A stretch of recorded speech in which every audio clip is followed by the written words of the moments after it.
Now, we were talking about Frank Warren moments ago. I'm sure you've heard this. On Saturday night, talkSPORT brought you live and exclusive commentary of Nathan Heaney's victory over Denzel Bentley. Now, after the fight, Frank Warren called Adam Catteral out for comments that he made on talkSPORT. We could have a listen to them and then the comments, and that's followed by Frank and Adam's confrontation. Have a listen. If you look back 12 months, we were demanding champagne and they were promising us champagne and they were dishing up a pint of warm lager. Warm lager? Do me a favour. That's not what I've called this show, though. I've not called this show coming up that. I know you didn't know. You said what's been going on as warm lager. Okay. You referred to the heavyweight division. That's what you said. I listened to it. All right, so... But he called out Joshua at that time. Sorry? He'd called out Joshua at that time. Joshua didn't want it. Joshua didn't want... What, you're telling me he wanted it? I'm not saying that, but what I'm saying is we've all seen the Netflix... Tyson, he didn't want it. We've all seen the Netflix documentary where Tyson... Said what? He wouldn't give you more time to make the negotiation. He was asked... Oh, stop talking... It's on the TV. No, it's on... What happened was we would negotiate... It's on TV. Yeah, It is. And what you say on the radio is on the radio, but it's not the truth. Anyway... Can we shake hands? Shake hands, but stop talking... Potty mouth there. I'm guessing you've heard that, right, Eddie? You've seen it all. Yeah, I didn't know what happened last week because I found myself watching a Frank Warren interview on Saturday going, go on, Frank. You know, I mean, it was like, I don't always agree with what Adam Catteral says. I've had a few choice words with him. I sent him a message once where we had a good chat, talking about his comments on Conor Benn. And I feel like actually watching the debate between those two head-to-head, Adam had a chance to say a lot of things because I think Frank was talking about what else was Tyson supposed to do. But I think Adam was really talking about the frustration of him fighting Dillian Whyte and then particularly Derek Chisora and having all that time out before he reached Ngannou, which at the time was a mismatch, and then getting to Usyk, which hasn't even happened but will be February next year. So there was a period probably, I think, where this fight could have happened sooner. But when you look at the way it's been delivered in terms of the finances and everything, I mean, you can't really knock the move. And Ngannou ends up, being an interesting fight when a lot of people felt like it wouldn't be. Do you think it was wrong the way the interview was conducted? My understanding is from talkSPORT colleagues that were there, Frank Warren's people just said to Adam Catteral at the end of the evening, can we have a quick word with you? That he had no understanding it was going to be with a microphone in front of his face and cameras on him. And then I think he was being. Do you think that was a little bit wrong the way it was done? I think he was being interviewed, Frank, and he said, "Hey, come on, obviously come over here." And you see Adam Catteral kind of say, "Look, don't film this. Let's have a chat." But unfortunately, I think everything's being filmed these days in terms of. Do you think it was wrong, Eddie?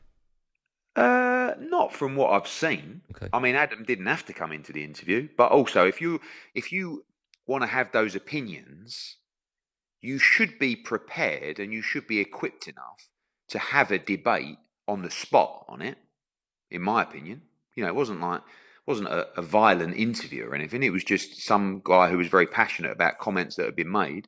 And if you felt that strongly about your own comments, you should be able to give enough substance to live debate them on the spot. So, I don't know.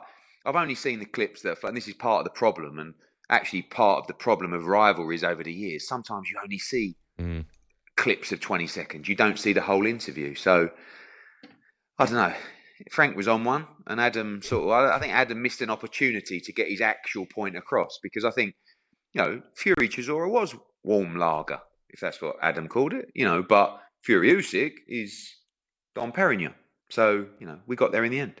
Eddie, we heard Frank say there that about AJ didn't want the fight. Is that true that he didn't want to fight Fury at that time? No, I mean, that was one of Adam's good points, is that we did actually see the Netflix documentary where Fury, Warren's team were basically saying, look, we're making progress, we just need some more time. And Tyson Fury said, no, not going to give him any more time. 5 o'clock or sign the contract. And you're talking about days that we had the contract. There was never a chance that we could have all signed that contract within the time frames that were put on us.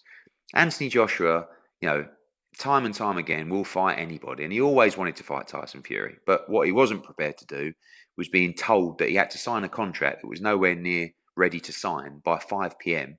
or he'll get called out on Instagram. It's not how Anthony Joshua conducts his business. But it's irrelevant now because AJ's got to win on the 23rd. He's got to beat Deontay Wilder, and he's got to beat Tyson Fury. And if he does that, he's the greatest heavyweight of our generation. So that's the plan, but a long way to go, one step at a time. Beat Otto Wilde in December 23rd. Eddie, listen, thank you for coming on. Before I let you go, I have a question for you. Right? Another one. My last question. Do you remember you and I getting changed for a black tie-do in? Do you remember in like in the Dorchester? In a hotel room? In a room yeah. in the Dorchester. Yeah. You and I, right? In our pants. Yeah. Do you remember what you promised me that day? God, blimey. Wow. No, that we can talk about on air, by the way. Yeah. This has nothing to do with us being in our pads. Go on. You promised me that I'd have Anthony Joshua in my studio one day. Did I? Yeah. When can I have him? Well, let's see what happens in the build up to this fight. Can I have him? Can I have him in the build up to the fight in the studio? Because here's the thing: you don't want to put him in the studio with Jim White and Simon Jordan, right? No, that's true. You want to put him in the studio with me and Bentley, where there'll be love. No, you guys are getting banned by all the top fighters at the moment. No, not us. Fury, not me and him. Fury, yeah, true. We're loved. We're like the Princess Diana of TalkSport. TalkSport. AJ's not banned TalkSport, No. but so maybe I can soften the blow and say, look, I know maybe the Jim White and Jordan show's not for us at the moment, but we got Goldstein and Bent, good couple of fellas. Yeah. Let's ease our way back in. Okay. That's how you ended that chat in that hotel room as well, isn't it? Anyway. Eddie, I hope you deliver because we'd love to have AJ in the studio with us. Yeah. All right, boys. That didn't sound convincing, did it? Are we going to get him, Ed? Come on. Oh, is that the time? Okay. Well, if Kate Taylor wins, Kate Taylor, that'd be nice. No, exactly. Well, no, Kate Taylor as well. We want AJ. Yeah. All I right. think you've got the travel coming up, haven't you? I don't know. We've got trouble coming up. Eddie, always a pleasure. Thanks so much for coming on. Cheers, Eddie. Thanks, man. There you go, Eddie. We'll get him. He's a man of his word, Eddie, right? Won't let us down. talkSPORT Drive. Super opinionated sporting debate. Monday to Friday afternoon from 4 on AM, on DAB, via the talkSPORT app and on your smart speaker. talkSPORT.